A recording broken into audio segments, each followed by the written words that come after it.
Welcome to Movie House Cinemas. Popcorn? Yes, please. Sit back, relax, and enjoy the movie. Reclining chairs? Don't mind if I do. Action, thriller, romance, we got it all. Discover the cinema today. Movie House Cinemas, home of the movies.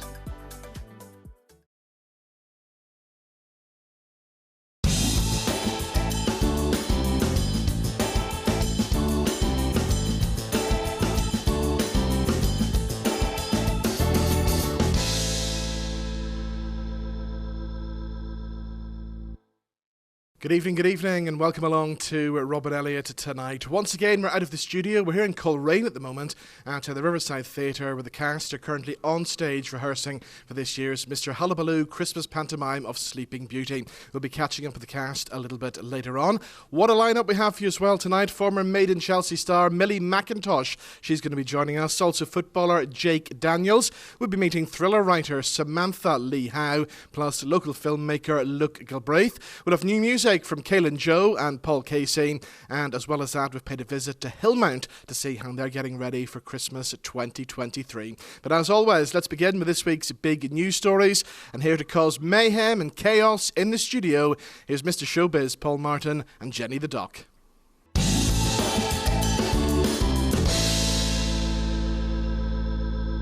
But as always, we begin with this week's big news stories. They're telling me to keep talking because one of the guests is currently sorting out her footwear. But I believe we are there. And to help us with this week's big news topics, Paul Martin and Jenny the Doc are in the studio. Oh, yeah. Yeah, I love this, Robbie, because I have done this in other capacities. Doctor walked out of surgery is the headline, okay, after not being given a cup of tea, okay? How dare they? In the OR, you cannot have drinks anyway. Because you're wearing masks, you can't drink. In India, you can't do anything. But then it's not sterile. Well, this doctor has walked out in the middle of a major artery surgery because he was not given his tea service. But you can't have tea in the operating room. room. Well, apparently you should have tea in the operating room when you're not getting operated on. Another doctor took over the surgeries after he stormed out. Authorities are conducting an investigation. He returned 20 minutes later after having his tea break.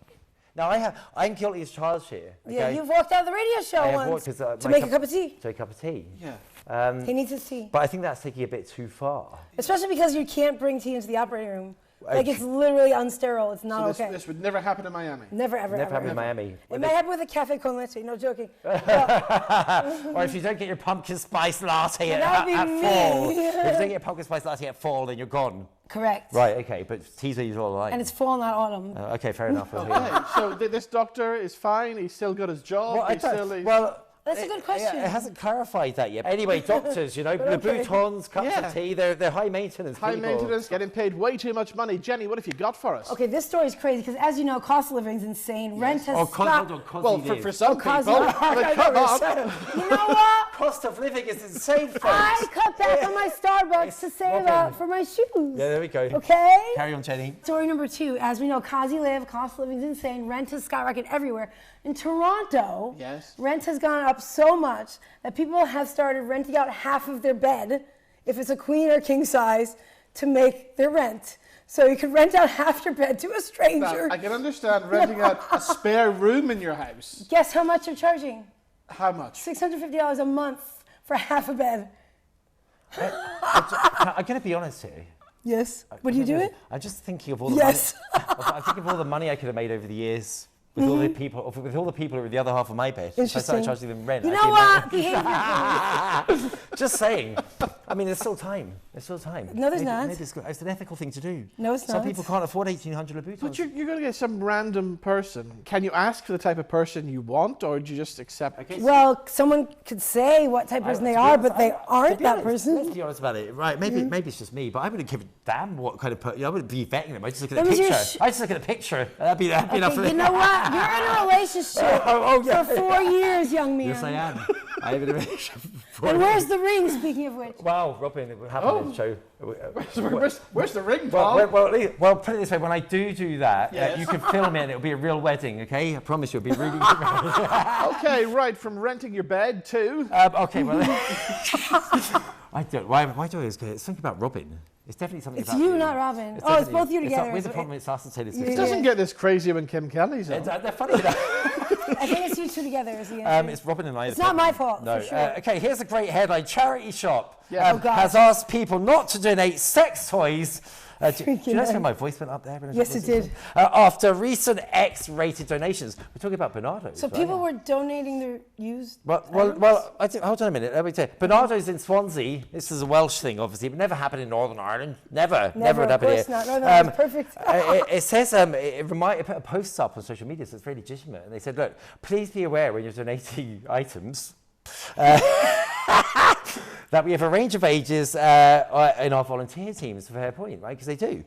We therefore ask you to refrain from donating your used and unused, and I love the way they word this, marital aids. Marital? So you have to be married?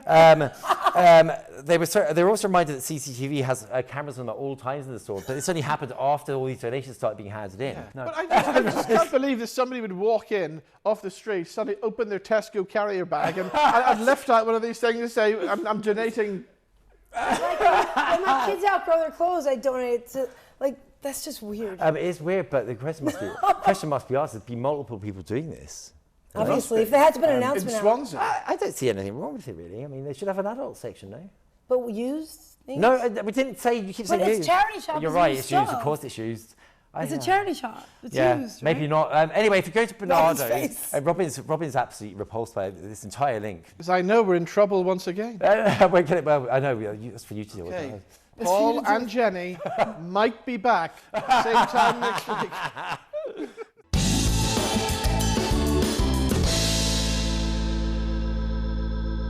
Right, time for some brand new music and something new from Paul Casey's latest album. This track is called Peace Bridge and was written by the legendary Chris Rea. Here's Paul Casey.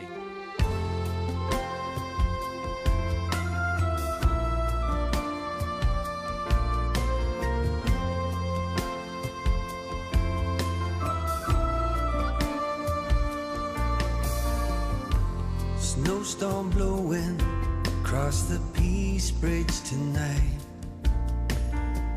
Two lost souls making their way home. They meet somewhere in the middle, both sides disappear. Stop and stare each other down, deep to the bone.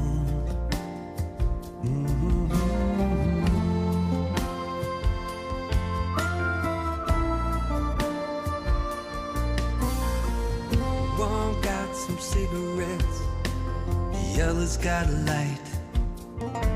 They turn away from the freezing wind. Laugh and try until there's a red glow in the night. Stagger round and round in a drunken dream out on the Peace Bridge.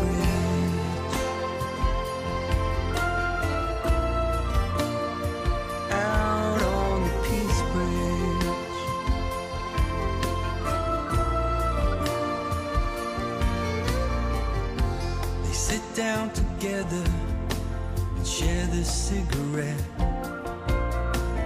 Try to remember what they tried to forget.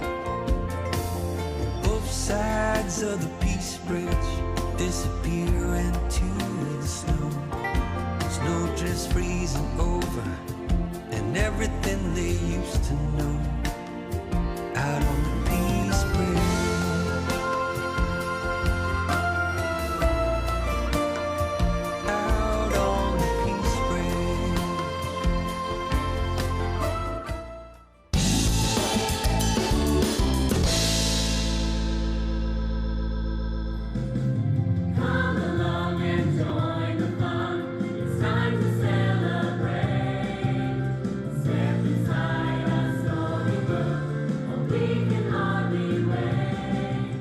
So here we are in Panto Lands at the Riverside Theatre here in Coleraine for the Mr. Hullabaloo Productions production of Sleeping Beauty. Let's meet some of the cast. We got the Prince here.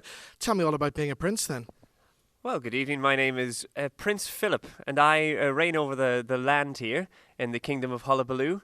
And it's really the best job that you could ever have. I've got wonderful subjects all throughout the kingdom, and I can't really complain, for I don't have to do very much work to look after any of them. You have a beautiful young lady as well that you're chasing around the place, don't you? Oh yes, absolutely. The beautiful Princess Aurora. Although I haven't known her for a very long time, I think we will get married very soon. And of course, you always have to be on the lookout for that evil fairy queen or whatever she is. Oh yes, she is a wicked old witch, malevolent, and really lives up to her name in every aspect of the word, let me tell you. A horrible old woman. Of course, every prince needs a jester as well. So first of all, before I talk to this guy, is he any good at being a jester? He certainly makes others laugh. Yeah. Let me tell you. I'm not sure if it's intentional or not, but he is very funny. But let me pass you over to him. Tell me all about being a jester for the prince then. Well, first of all, mate, I'll take it. Being a jester is the best, mate. You know, I can never sit still anyway as it is. So this is a perfect job for me, mate. I ain't gonna lie. Tell us about the production of Sleeping Beauty then. Why should we all come to see this show then? You come to see it because, one, it's panto season anyways, and second of all, you want to come to Select Theatre and come and see a great show like Sleeping Beauty here at the Riverside. You know, come and see us, and I hope you have as much fun as we do. Exactly, so it is filled with great songs, special effects, everything you would want. That's absolutely fine, and I would imagine if you want to see the best pantomime of the season, you can come along here to the Riverside Theatre in Coleraine as we join Mr. Hullabaloo and his wonderful cast, including myself and Chester. That's me, mate. Give us the details. When does it run to? It runs from the 2nd until the 17th of December here in the Riverside Theatre in Coleraine. So there we go. Make sure you book your tickets and come along and see the Mr. Hullabaloo production of Sleeping Beauty. We're going to take a break and we're back with thriller writer Samantha Lee Howe right after these. A magical show starring each and every one of you to make your dreams come true.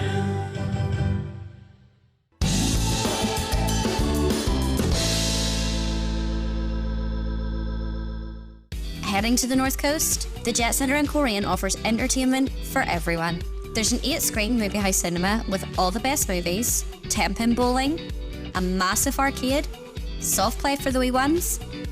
Outdoors, there's a mini fun park and gem mining, plus an 18-hole floodlit mini golf course. Rain or shine, there's something for everyone here at the Jet Centre. Find out more at thejetcentre.co.uk.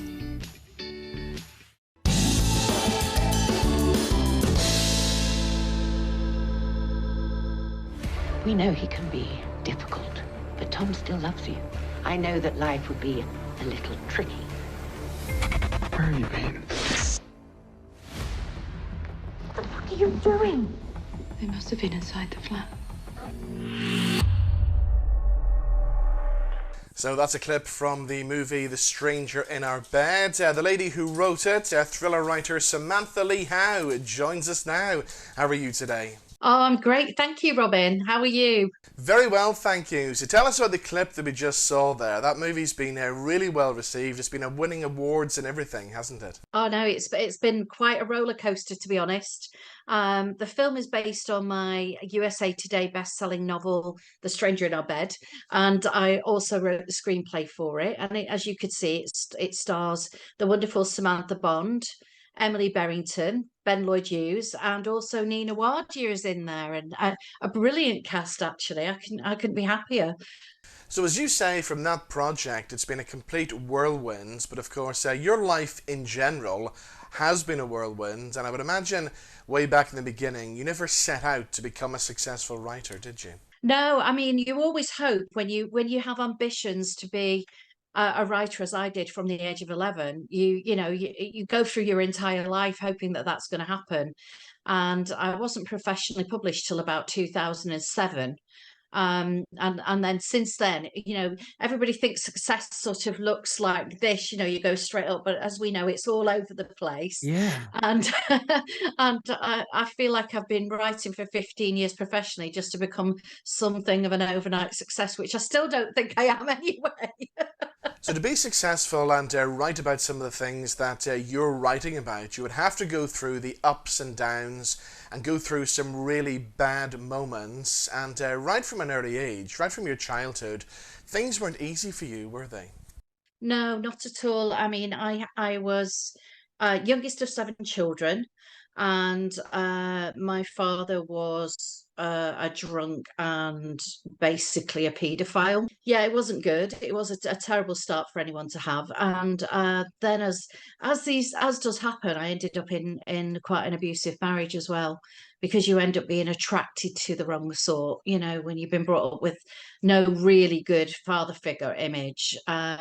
And I ended up married to a man 27 years older than me who was very, very sort of psychologically abusive, not physically. You know, so I did have a bit of a bad start, but you know, deep down in my heart, it just made me stronger.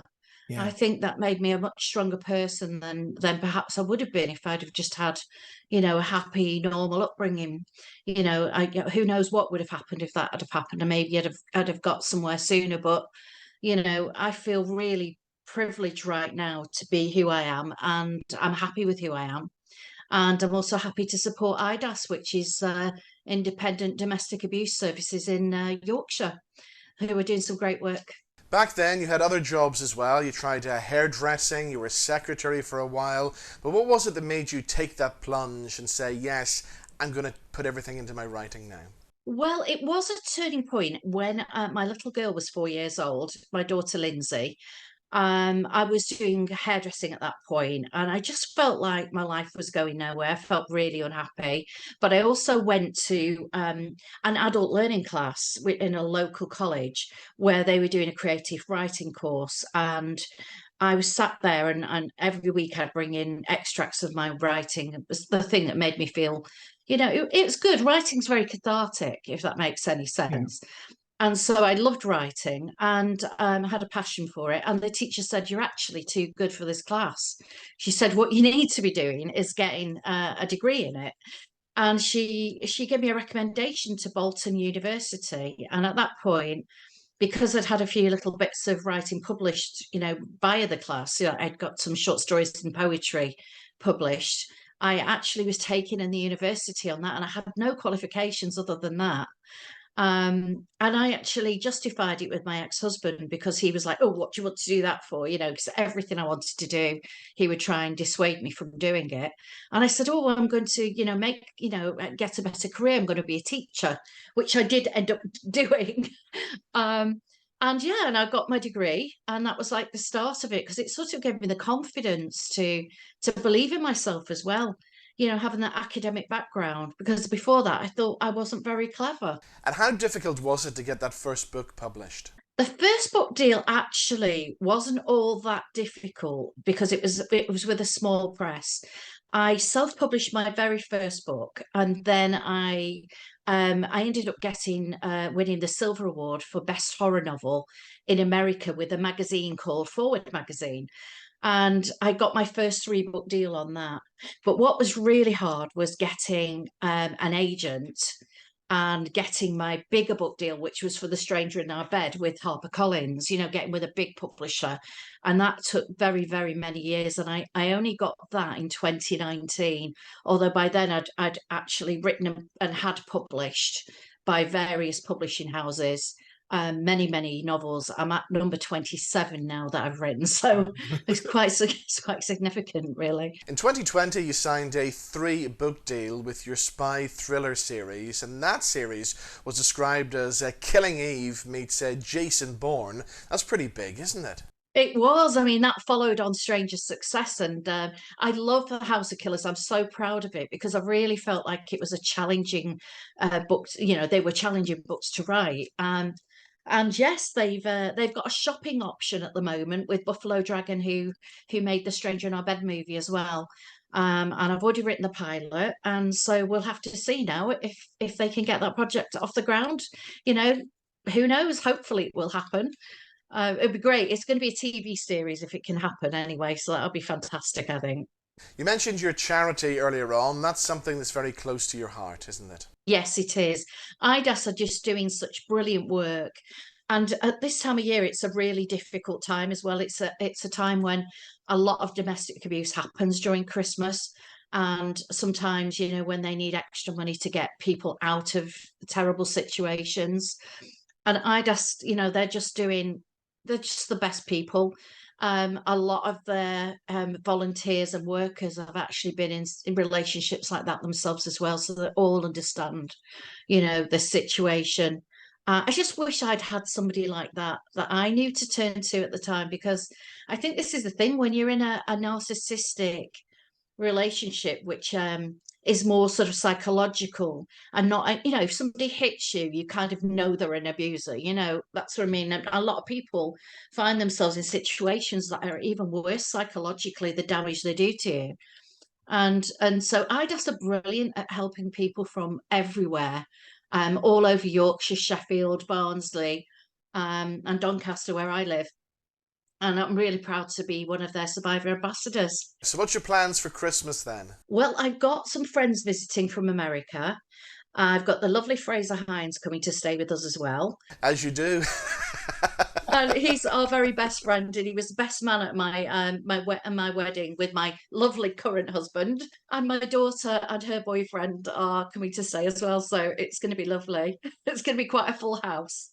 So Samantha, you must come and visit us in Belfast sometime soon. I'd love to do that. I really would. I mean, it's definitely on my bucket list, actually. So I'd like to come and see, Trinity College as well at some point, because I'm really a big fan of Bram Stoker. So. Well, Samantha, it's been lovely talking to you. Thank you so much for joining us. You're very welcome, Robin. Thank you so much for inviting me on.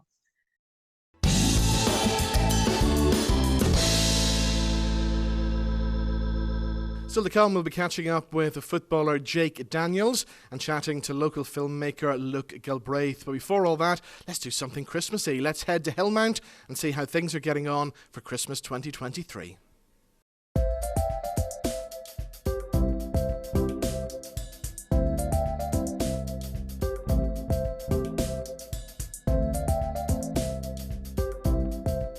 Okay, so it's beginning to look a lot like Christmas when you come to Hillmount at this time of year, and the place is just like a winter wonderland. Yeah, it's a lovely time of the year. Honestly, we always look forward to this time of the year, and Santa's all ready to roll, and the elves are organised, and say this week it all happens. So all we need, a wee bit of snow would actually help too. Just behind us here, we've got the Santa's Grotto, which I've been in many times before, and I mean that must take a long time to get set up. It takes a long time, a lot of organising, and every year we do a different teddy bear and we put the year on it. Yeah. And the teddy bears are actually named after our grandchildren, which makes them really special for us. So this is our last grandchild, so we don't know what we're going to do next year. So as well as the Santa's Grotto, I believe there's something happening for your favourite furry friends, your pets this year as well. Yeah, within 2 hours it was sold out. Yeah. We on Christmas Eve, traditionally, everybody's sort of all shops are quite quiet except for the butchers and people like that. So we always wonder, what are we going to get to do? We came up with this crazy idea a few years ago: bring your pet to see Santa. And we ended up with horses, cats, hamsters, even a tortoise. And we thought, okay, we'll just make it easier, so we just go for dogs. Yes. And within 2 hours, the dogs were sold out. That's brilliant. 260 dogs coming here on Christmas Eve, so anybody who doesn't like dogs, stay away. Tell us about the history of Hillmount, because you've just celebrated 10 years in Bangor, but of course this store has been here a lot longer, hasn't it? Yeah, my grandfather bought this in 1940. I'm lucky to be the third generation into the business, and I have a son Alan who's actually the fourth generation into it, so that's what's moving us forward. So it's been a long, hard challenge. Things have changed a lot from my grandfather's day. In those days there was a market garden. Then my uncle came in and grew flowers and plants, and then from that there I went to Greenmount, come back, and we started the retail, and my wife then, she helped with the cafe. So really it's been a hard going, but we've got there, and we've got great staff. It's all down to having the right staff to help us. A lot of the staff have been here 15, 20 years, and that makes a big difference. Obviously during COVID times that was hard for businesses, hard for yourself as well. Has things recovered since then? They have. As far as COVID goes, yes. We were lucky actually. People were staying at home. We weren't going on holidays, so they were looking for plants, garden furniture, doing up their gardens. So we were able to get a squad of people in, and we put out home deliveries, and that worked very well. But since that, all the rules and regulations that we're getting now thrown at us, it's getting harder and harder. Every year it's getting worse. So what's been the most challenging thing this year? Is it the cost of living crisis? Really, the cost of living, our between fuel and electric is £100,000 a year. So think of that before you even start. Ratesman, he's probably about £50,000 a year. So there's a lot of overheads before you actually open up the door. Our problem is getting the staff, because we're not on a bus route. So all the staff we have, they have to be able to get a lift or drive. So that is more challenging, especially even getting Santa helpers and things like that. Yeah, brilliant. So overall, would you say this year has been a good year for the business? It's been the hardest year ever, really because of weather conditions, getting stock in, even with all the Brexit carry on. We're expecting our rhododendrons today, and we've been talking about them for 6 months to try and get them in, get them sorted out, and a lot of products are just so still hard to get. Yeah. Looking ahead to next year, anything we should know about? Anything exciting happening? Believe it or not, prices are actually coming down for next year. Wow. It's not often that happens, but really what has happened is all the containers coming in from China, the time of COVID and everything, about $20,000 to get a container from China to here.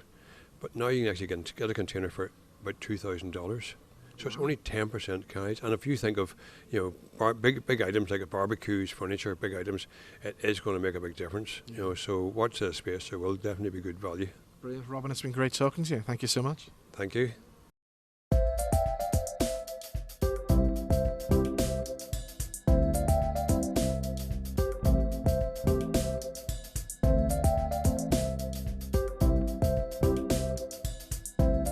And it really is worth a visit in the run-up to Christmas. A big thank you to Robin Mercer and all the team at Hillmount for looking after us the other day.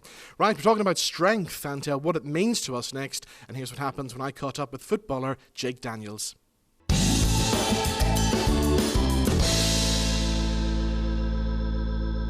Now, sometimes the heaviest weight can be lifted by starting a conversation, and that is definitely the case for my next guest, Jake Daniels. He was the first British male footballer to come out as gay in more than 30 years, and Jake joins us now to tell his story.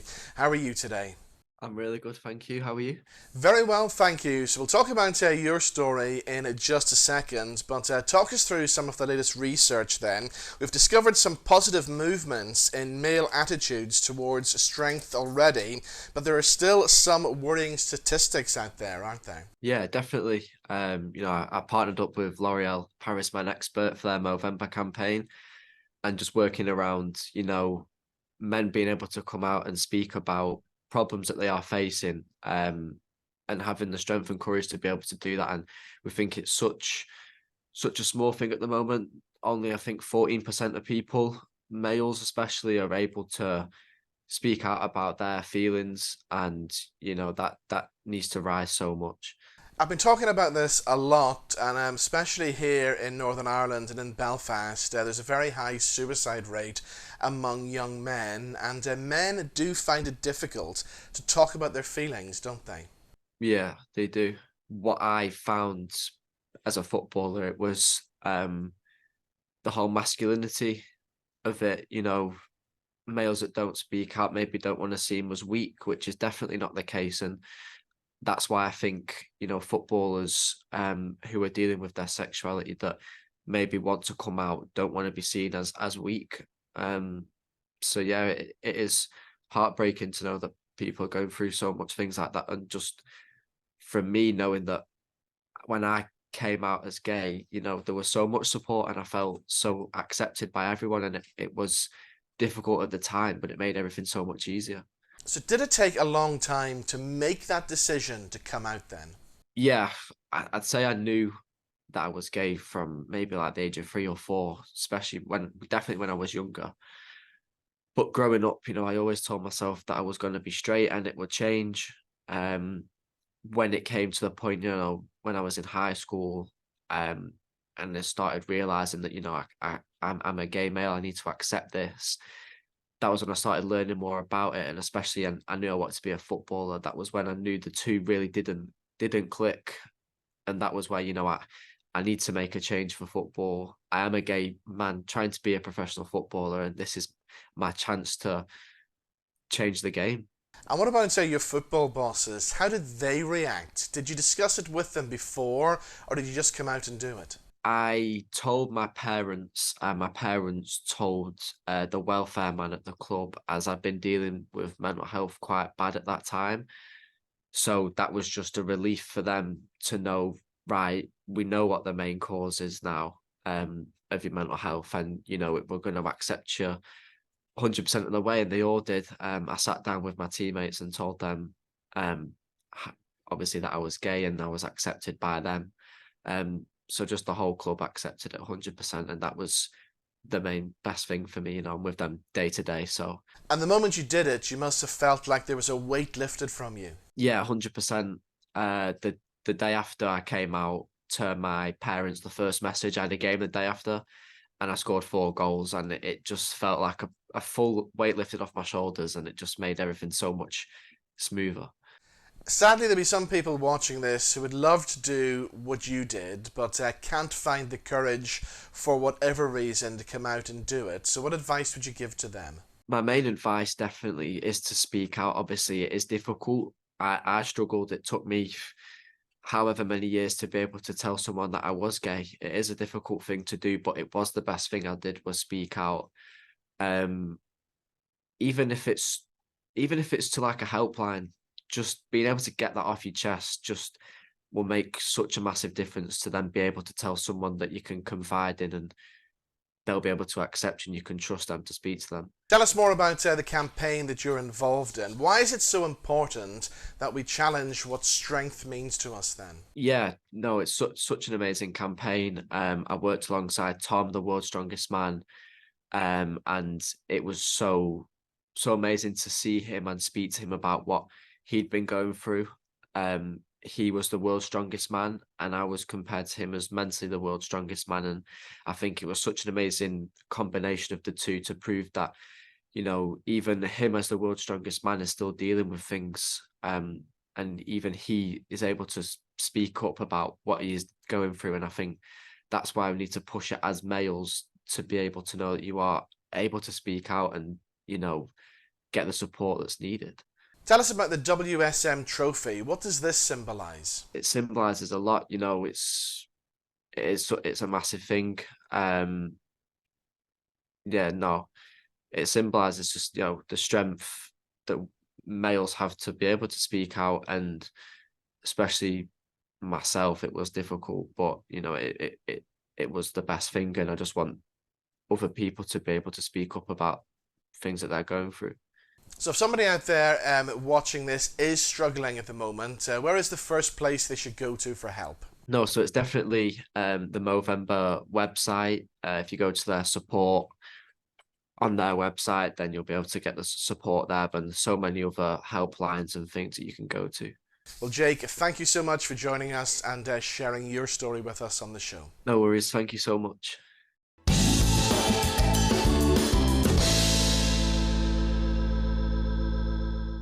Still to come, a former Made in Chelsea star Millie MackIntosh, and we're chatting to local filmmaker Luke Galbraith right after these.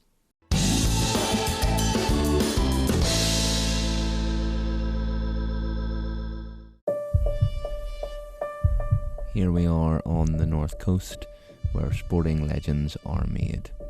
He needs this putt to advance to the next stage, but can he do it? The crowd are holding their breath. Can he cope with the pressure? Dad, would you take the shot? Yes! Well.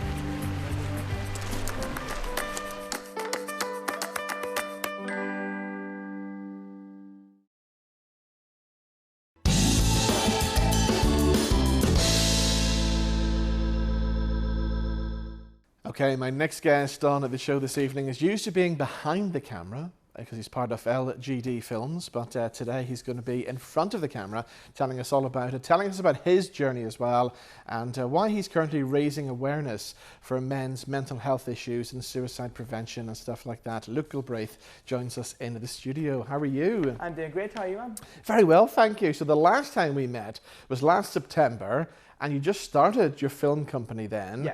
And I mean, the last 12 months have just been a complete whirlwind, haven't they? Yeah, it's the gift that keeps on giving. It's just non-stop at this point, and my ethos of just hard work, dedication.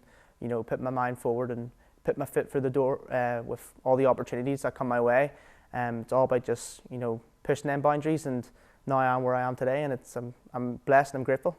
Your love for filmmaking and storytelling came at a good time in your life because it kind of helped you put together all the kind of demons and stuff that you had in the past. Tell us about your story. Well, yeah, I started, well, I fell in love with filmmaking when I was an extra on Game of Thrones at 13 years of age. And, you know, I was on set at that time, didn't really think much of it. It's like, oh yeah, I'm on a TV show.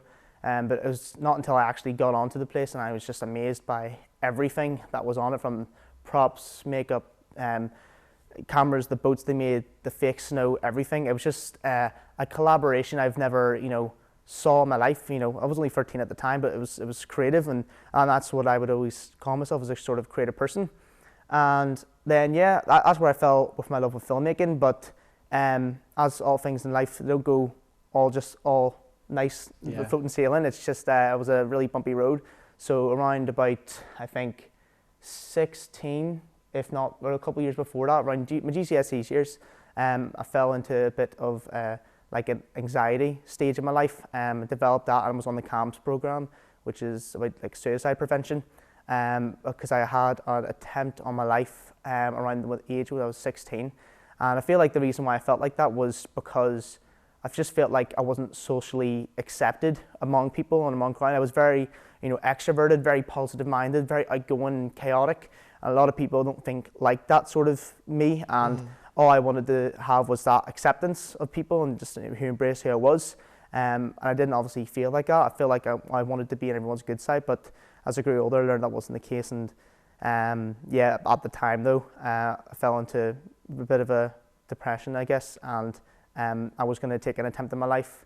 What had happened was, as I was about to do it, my little brother Jonah walked in and seen the state I was in. And after that from that point onwards, I realized that, you know, everything in life is going to be hard and it's going to be trying, but you'll always have your family there, and you should always surround yourself with people you love and cherish, and that's what really matters. How important is it for you to talk about these things now then?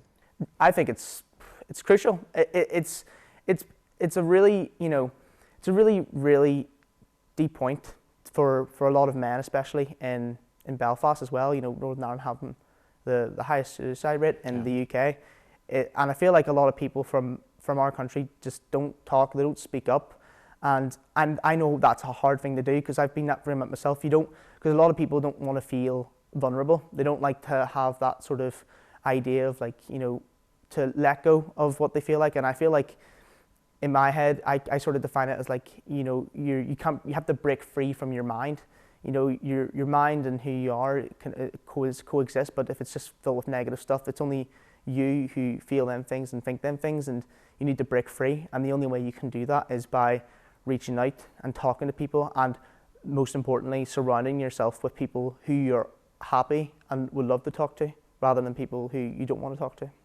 You threw yourself into your film company. Mm-hmm. How easy was that to get up and running? You must have done some training at Belfast Met and stuff before, didn't you? So yeah, I did some, after the whole GCSE years, I developed my skills through Belfast Metropolitan College. Started at actually computer games development, funny enough, did a year in that.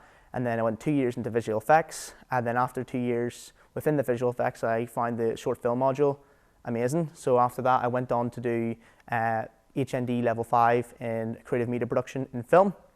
And then the first year after that, it was just amazing. I found that love that I had when I was 13 again, of that collaboration and working with people and, you know, being behind the camera and lights, camera action. It was phenomenal. And I knew at that point, I was like, right, this is what I want to do. This is what I'm going to do. And if I'm going to do it, I'm going to be the best at it. And that's what I strive for. And that's where I am. You have aimed for that. I mean, look at the list of the people who you've worked with in the past year as well. Everybody from Boy's Life to Jamie Dornan. I know he gave you some advice as well, didn't he? Yes, I met Jamie Dornan at Hook Belfast from, it's a gym owned by my mate Jake McBride, and he had told me to come down and film some content. Jamie Dornan was down there, and I walked up to them, and usually if I was my 16-year-old self, I'd be so nervous just to even be in the presence of someone who would be high up, but I just walked up to him, casual, you know, like, all right, well, mate, what's happening? All good? What are you at? What's the crack? You know, and me and him just were very friendly, had a conversation, and then I mentioned to him that, you know, I said, listen, me and you are going to work someday in the future, and I can't wait for that. And he's like, 100%, I know you're going to, so let's do it. Wow. So yeah, it works like that. Still going to get to that stage though, but it's all about, things don't happen too fast. It's always about taking them baby steps, and I think that's really important. That if people take big leaps into what they want to do, they won't get really far. It's always about learning bits and bobs as you go along, and then transforming it to a bigger and better person that you are. You're in a big boxing match soon as well, aren't you? Yes, Caillin versus Gill at the SSE Arena just down there, December 2nd.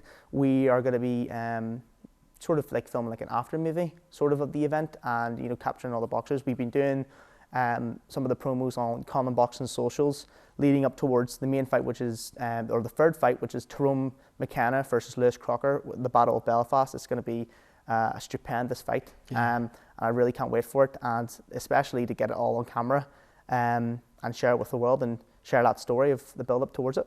You've achieved so much in the past 12 months. What's the kind of ambitions for the future? Where do you want to take this to? So my ambitions for the future is, to keep going on. I sort of have some set goals in mind. Big long-term goal is I want to open up a warehouse, LDG Films, and I want to have this sort of like sanctuary for people who didn't really have experience and want to get experience, because I know it's very difficult for people to get in and put their foot through the door of the film and TV industry. And I feel like I want to like build a warehouse sanctuary, a studio where we can bring people with little experience, train them up, or get some on-set experience, because I feel like that's what people, or a lot of the young people like myself, would lack going into the industry. And I feel like I want to have that opportunity to give the people, and provide them with sort of like a golden ticket to get in the chocolate factory.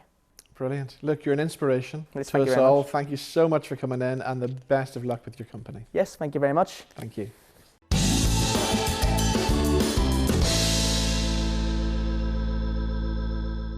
And still to come on Robert Elliott tonight, we'll have some more local music from Caillin Joe. But before that, we're talking about the viral spiral with former Made in Chelsea star Millie MackIntosh. Here's what happened when I met Millie earlier this week.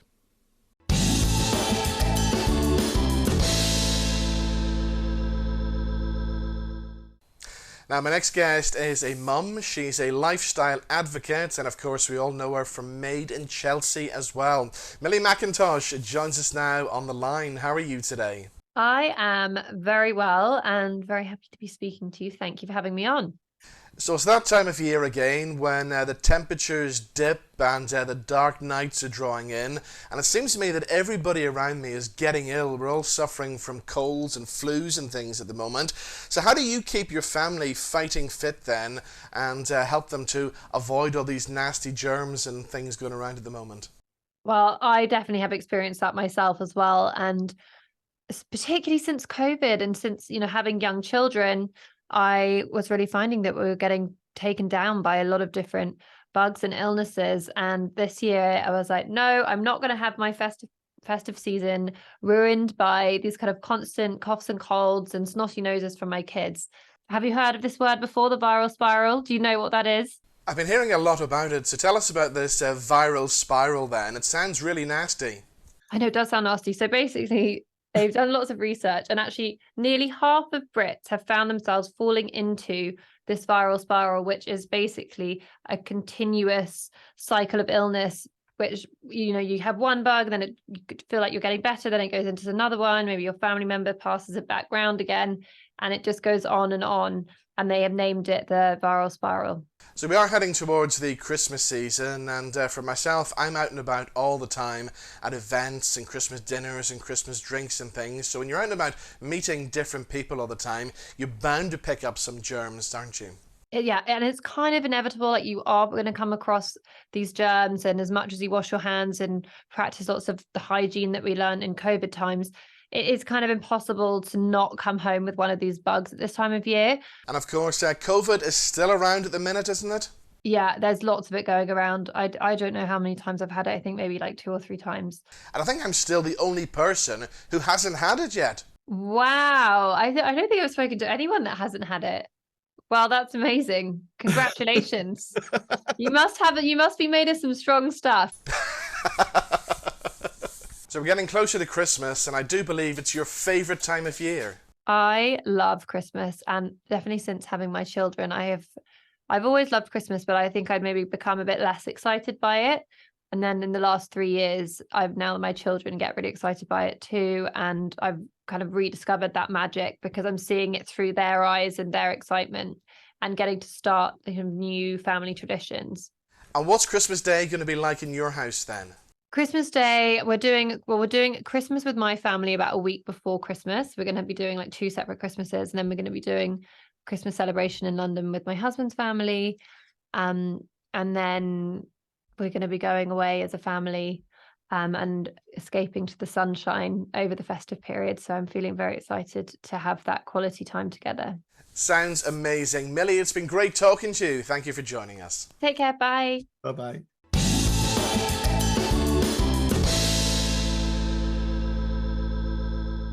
Right, we got some great music on the way next from Caillin Joe right after these.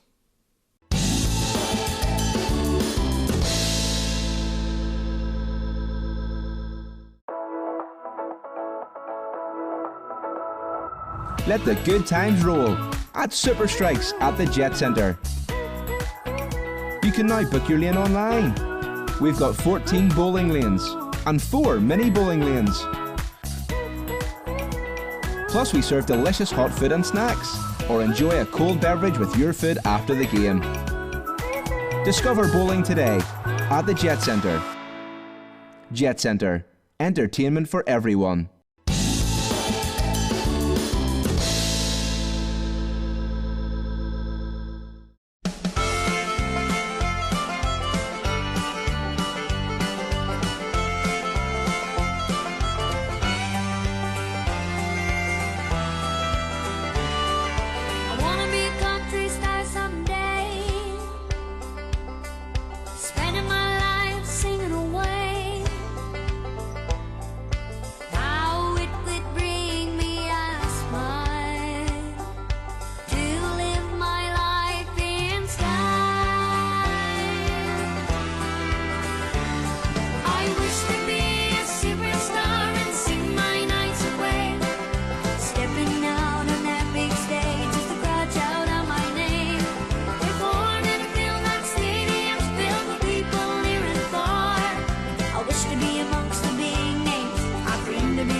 There we go. That was Caillin Joe. That's called A Dream to Be a Superstar.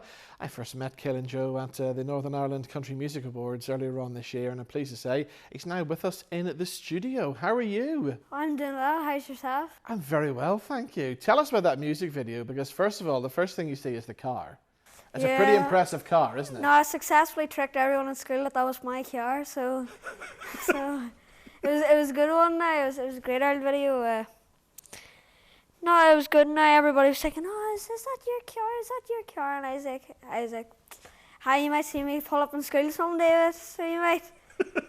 Whose car is it? I was going to say mine there, but now the cat's out of the bag. bag. Cat's out of the bag. We know it's not yours now. It was a boy in a Kildress bear competitions, Owen. Yeah. You call him, and he let us borrow the car. Sadly, I wasn't able to take it home with me. So. But of course, when you're old enough to drive, I bet that's the kind of thing you'll want to drive. Yeah, well, Ferrari maybe, but if I'm lucky to get a Lamborghini, I'll be all right now. So. The weird thing about talking to you is that you look like and sound like you've been in the business for a long time, and you're still only, what age are you? 15. You're 15 now, but it seems like you've been around forever. But I mean, you've packed a lot into the last 15 years, really, haven't you? You never know. It might be the reincarnation of Elvis.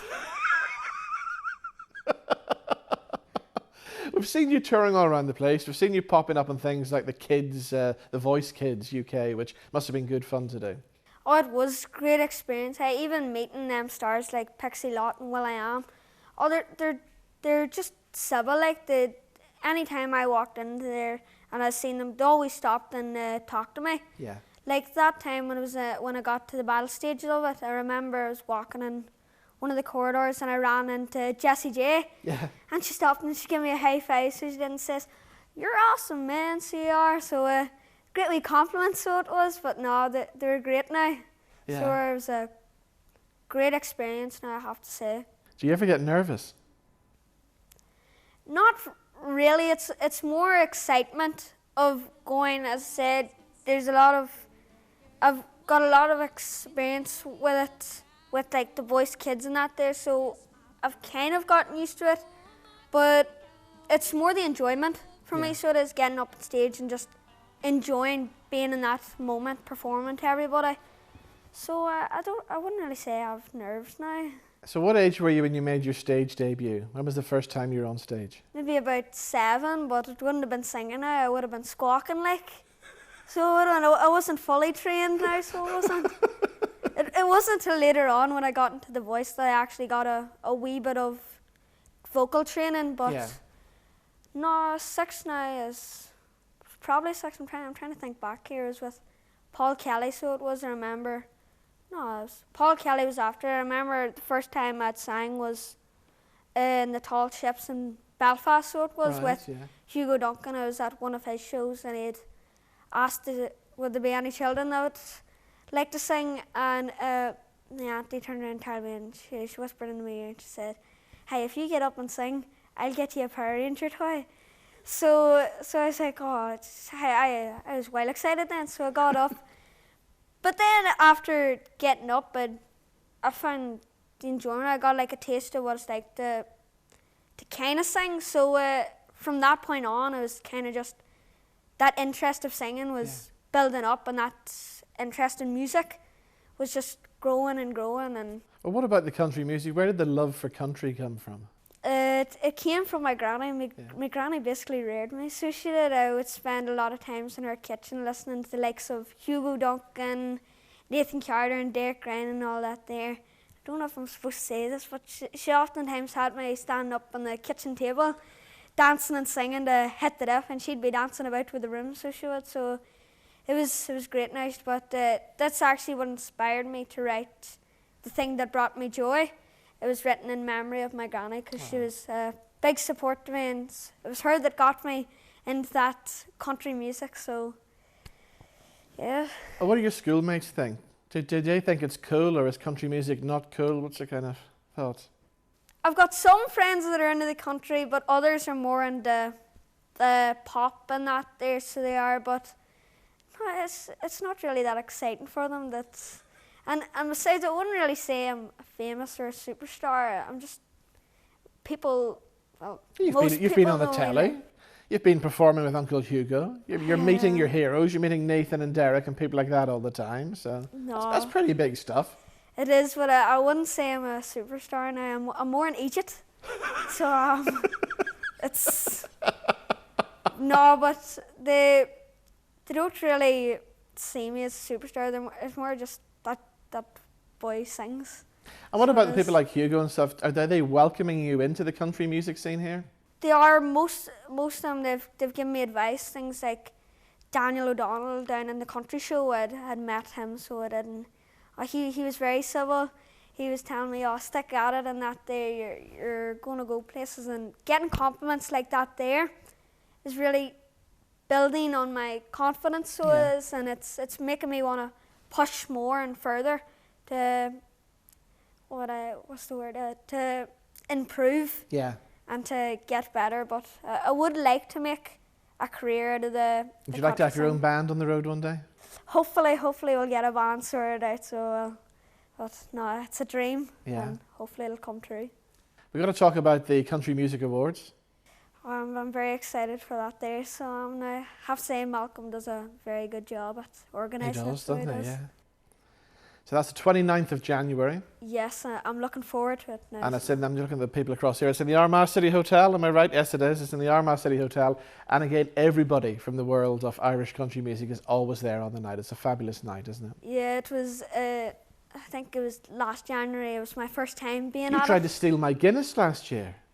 I remember that. Hey, we don't need to talk about that now, so I don't. Sip and lock it, put it in your pocket. No, don't talk about that.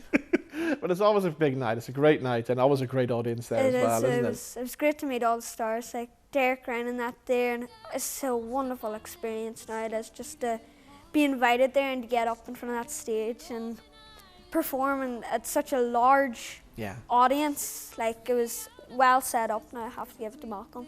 Great stuff. We're going to finish off by playing another one of your songs now. We're going to go for a video from the Ivory Sessions. Tell us about this. Yes, well, I just recently recorded one with Mark there. When doing this here, we thought we might strip things back and might try something different. As you might see me, I'm oftentimes lapping on the stage, singing fast songs, but this time I just love the story behind this song. It's about a wee lad talking about his granny and when she passed away, and the story behind her and her granda and his granda meeting. And I don't know what to say about it, but I just love the story behind it, and that's why I wanted to record this one. But Mark did a wonderful job on the piano, so I did have to give it to him now. We'll have a listen to it now. In the meantime, Caillin, Joe, it's been great to see you. And we'll see you at the Country Music Awards then. Yes, and don't forget, Love Me can be requested in all radio stations. So get requesting, please. Nothing like getting your own advert into the show as well. The kid's a natural. Here he is.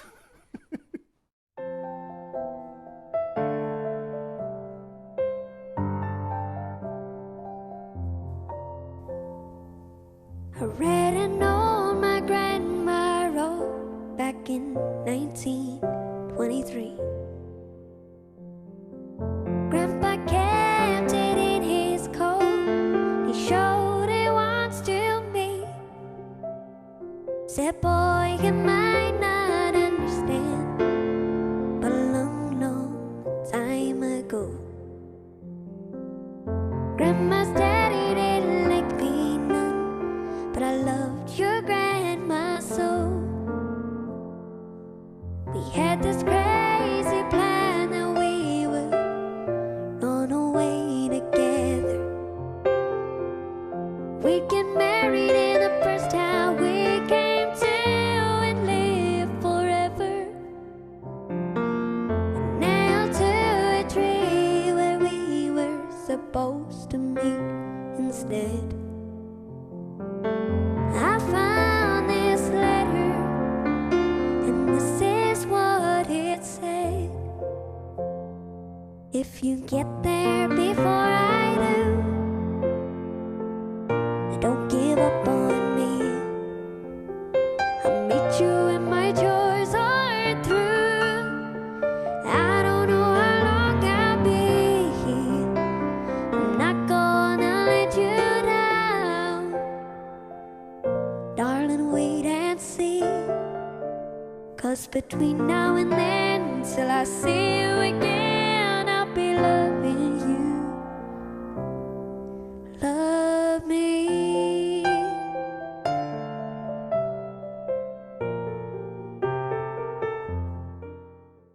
So that's all we have time for on the show this week. A big thank you to all of my guests, and thank you to everybody here at the Riverside Theatre in Coleraine for looking after us this week as well. I'll see you back here same time next week. Bye-bye.